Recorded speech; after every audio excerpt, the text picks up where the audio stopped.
नमस्कार दोस्तों, आप सभी का स्वागत है सूर्य नर्सिंग सब में। उम्मीद करता हूं साथियों आप सभी स्वस्थ होंगे, मस्त होंगे। तो दोस्तों, जैसे कि आप सभी जानते हैं, जो बिहार में बीसीसी 2026 का जो काउंसलिंग शेड्यूल है वो जारी हो चुका है। अब बहुत से ऐसे छात्र छात्राएं हैं जो चॉइस फिलिंग को लेके काफ़ी परेशान है कि भैया हमारा इतना रैंक आ रहा है तो हम कौन सा कॉलेज पहले चूज करें, भैया हमारा ज़्यादा रैंक आ रहा है तो क्या हमको काउंसलिंग में पार्टिसिपेट करना चाहिए।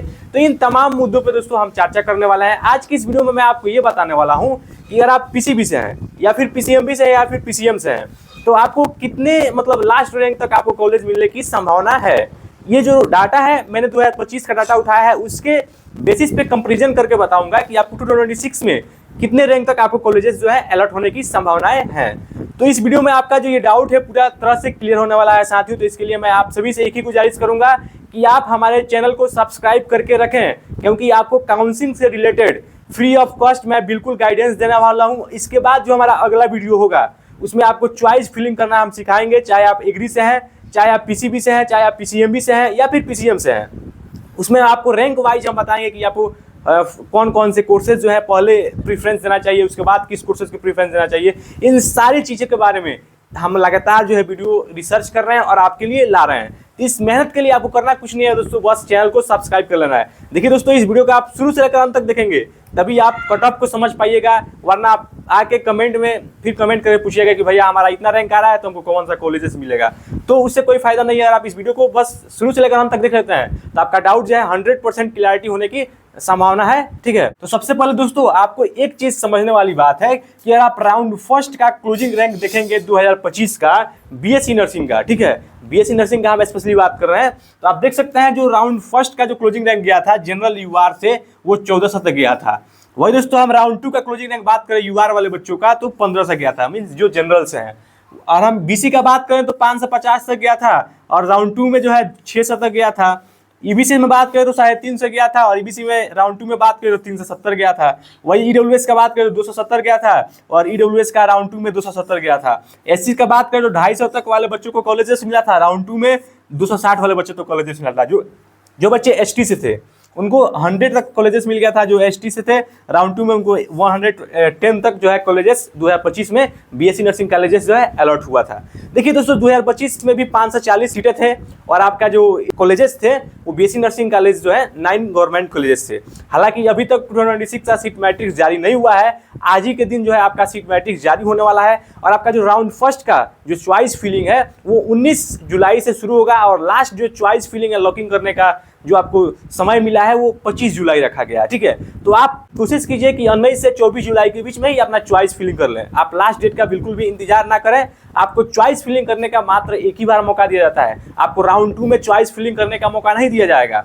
अब बहुत सारे बच्चे पूछ रहे थे कि भैया हमको मॉप अप राउंड तक कॉलेजेस मिल जाएगा, तो मैंने आपको कई सारे वीडियो में बताया दोस्तों कि मॉप अप राउंड जो होता है भाग्य भरोसा होता है, उसमें कोई गारंटी नहीं होता है कि आपको कॉलेजेस मिलेगा या फिर नहीं मिलेगा। मॉप अप राउंड जो होता है वो बेसिकली कितने साल से देखा जा रहा है कि वो बीसीसी बोर्ड ऑफिस में होता है, वहाँ पे बहुत सारे बच्चे पहुँच पाते हैं, बहुत सारे नहीं भी पहुँच पाते हैं। जो पहुँचते हैं उनको कॉलेजेस मिलता भी है, मतलब आप वो समझिए कि टोटली भाग्य भरोसा है मॉप अप राउंड। ठीक है, तो इसलिए अगर आपको राउंड फर्स्ट में कॉलेजेस नहीं मिल रहा है तो राउंड 2 में का इंतजार कीजिए, लेकिन राउंड 2 में अगर आप जब फेज में पहुँच रहे हैं तो उस समय से अपना जो है प्रिपरेशन स्टार्ट कर दीजिए साथियों। ठीक है, मैं आपको ये लगातार कई सारे वीडियो में बोलता आ रहा हूँ क्योंकि कंपटीशन जो है दिन पर दिन बढ़ता जा रहा है। ठीक है, तो आपने देख लिया दोस्तों 2025 में बीएससी नर्सिंग कॉलेज का क्या कट ऑफ गया था। अब इसके बेसिस पे ही मैंने आपको कई सारे वीडियोस में बताया है कि बीएससी नर्सिंग का अगर आप यूआर से हैं तो आप उम्मीद रखिए कि आपका यूआर से हैं तो आपका 1500 तक अगर आपका रैंक आ रहा है और आप यूआर से हैं 1500 तक आपका रैंक आ रहा है तो आप पार्टिसिपेट कीजिए काउंसलिंग में बीएससी नर्सिंग के लिए।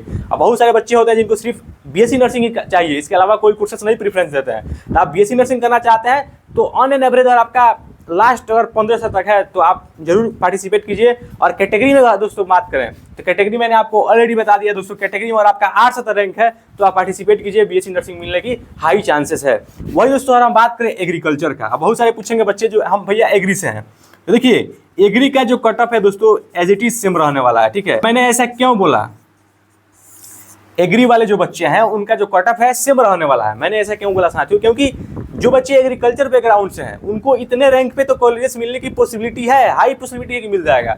लेकिन जो बच्चे पीसीबी से हैं और वो चाहते हैं कि हमको एग्रीकल्चर वाले कॉलेजेस मिले, तो एक चीज ध्यान दीजिएगा, आपको वहाँ 50% सीट पे ही फाइट करना है, ठीक है। जो बकाया सीट बचेगा 50% एग्री वाले बच्चे के लिए मतलब रिजर्व होता है, और जो 50% सीटें बचता है उसमें आपको मिलता है। तो इसके लिए आपको क्या करना पड़ेगा, एग्रीकल्चर वाले के लिए अगर आपका युवा रैंक 1500 तक है, कैटेगरी में 800 तक है, तभी आप उम्मीद रखिएगा पीसीबी से हैं तो आपको एग्रीकल्चर का कॉलेजेस मिलेगा, अन्यथा नहीं मिलेगा। उसके बाद दोस्तों हम बात करते हैं अगर आपका ओवरऑल कट ऑफ है 2026 के लिए, जैसे कि मान लीजिए आप बीएससी नर्सिंग करना चाहते हैं, तो मैंने उसका बता दिया कि इसका कट ऑफ जो है इतना जाने वाला है 2025 के कंपेरिजन में। और आप पैरामेडिकल के कोर्सेज करने वाला है, ठीक है। जैसे पैरामेडिकल में एक कोर्सेज आता है BRIT, ठीक है, BRIT आता है, BMLT आता है, ठीक है, BMLT आता है, BOTT आता है, ठीक है, BOTT आता है। उसके बाद एक DPT हो गया। ये सारे जो कोर्सेस हैं, ठीक है, ये सारे जो कोर्सेस हैं, इसके लिए आपको अगर आपका युवा रैंक जो है दोस्तों 3500 तक भी है, मैं आपको बोलूँगा अगर 4000 तक भी आपका रैंक आ रहा है ना, तो आप जरूर पार्टिसिपेट कीजिए, क्योंकि पैरामेडिकल के जो कोर्सेस हैं हाई चांसेस है कि आपको मिल जाएगा। वो दोस्तों कैटेगरी का बात करें तो आपका 1500 तक भी आ रहा है, तो चांसेस है कि आपको कॉलेजेस मिलेगा। कैटेगरी में 1500 तक, युवा में 3500 तक आ रहा है, तो इन सारे कोर्सेस में संभावना है कि आपको पैरामेडिकल के कोर्सेस मिल जाएगा। PHI पटना है, इसका 2 कॉलेजेस हैं, 200 सीटें हैं, ठीक है। वो दोस्तों बी फार्मा का बात करें, देखिए बी फार्मा का भी जो हम बता रहे हैं, बी फार्मा का भी आपका जो है सेम कट ऑफ रहने वाला है। बीएससी नर्सिंग के ही कंपैरिजन में बी फार्मा का भी कट ऑफ जाएगा। अगर आपका युवा रैंक 1600 तक है, कैटेगरी रैंक 800 तक है, तो आप जरूर पार्टिसिपेट कीजिए। आपको चांसेस है बीएससी नर्सिंग या बी फार्मा कोई भी कोर्सेस अलॉट हो सकता है, ठीक है।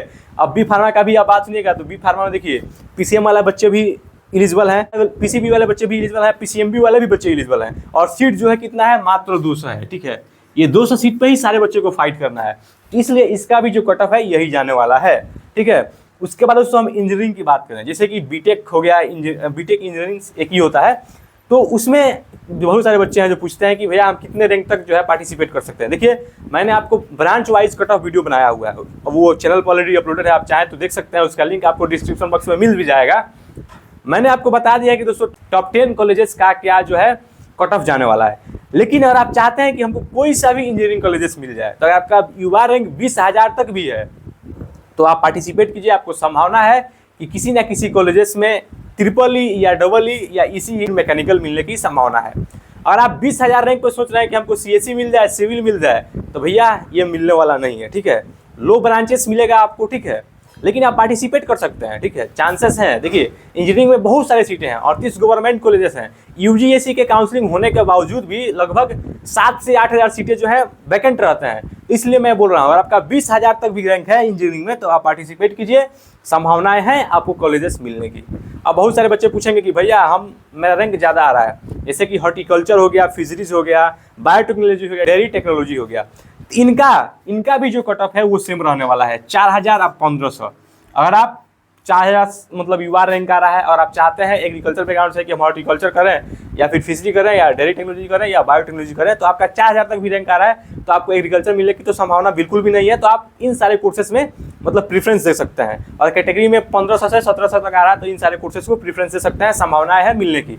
बाकी दोस्तों मैं आपको एग्री वाले बच्चे को पहले किस कोर्सेज को प्रेफरेंस देना चाहिए, पीसीबी वाले बच्चे को किस कॉलेजेस को प्रेफरेंस देना चाहिए, या फिर पीसीएमबी वालों को किस कॉलेजेस को प्रेफरेंस देना चाहिए, इन सारे टॉपिक्स पे जो है हम रिसर्च ऑलरेडी कर रहे हैं। आपको बहुत जल्द जो है वीडियो देखने को मिलेगा। वो वीडियो थोड़ा बड़ा होगा, लेकिन जो डाउट है उसमें A to Z क्लियर होने वाला है। तो आज के लिए इतना ही। उम्मीद करता हूँ आज का जो हमारा वीडियो है आपको काफी महत्वपूर्ण लगा होगा।